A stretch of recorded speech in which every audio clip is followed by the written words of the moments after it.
আজ ছিল আমাদের ব্লাড ডোনেশন ক্যাম্প, আর ক্যাম্পটা হচ্ছিল আমাদের হসপিটালের ক্লাসরুমে। তার জন্য আমরা সবাই রোদ্রুতে চলে যাচ্ছিলাম আমাদের ক্লাসে। প্রচণ্ড রোদ ক্লাস থেকে হসপিটালে এসে দেখি ব্লাড ডোনেশনের জন্য সব কিছু রেডি।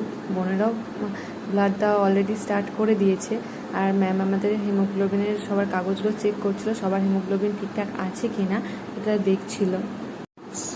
আমি কোনোদিন ব্লাড ডোনেট করিনি, এই বছর ফার্স্ট টাইম ব্লাড ডোনেট করব, তাই একটু ভয় লাগছিল।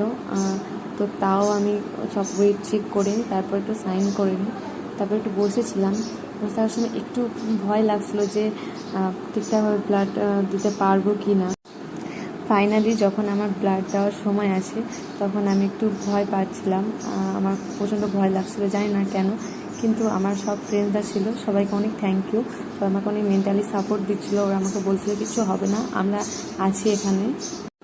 সিস্টারও আসেন, সিস্টার এসে আমার মাথায় হাত তুলে দিচ্ছিলো বা মাথা টিপে দিচ্ছিলো, আর বলছিল ভয় পেও না, ভয় পাওয়ার কিছু নেই। এদিকে দাদাও বলছিল যে ভয় পাবে না, কিছু হয়নি, সব ঠিক আছে, নর্মালি। ফাইনালি আমারও ব্লাড দেওয়া হয়ে যায়। ব্লাড দেওয়ার পর আমার শরীরটা ভালো লাগছে না, তাই চুলটা খোলা ছিল। তারপর নন্দী আমার চুলটা একটু বেঁধে দিচ্ছিল। ব্লাড দেওয়ার পর আর দেখি কবিতাও ব্লাড দিয়েছে। তার ব্লাড দেওয়া কমপ্লিট হয়ে গেলে আমরা দুজন একসাথে রুমে চলে আসি।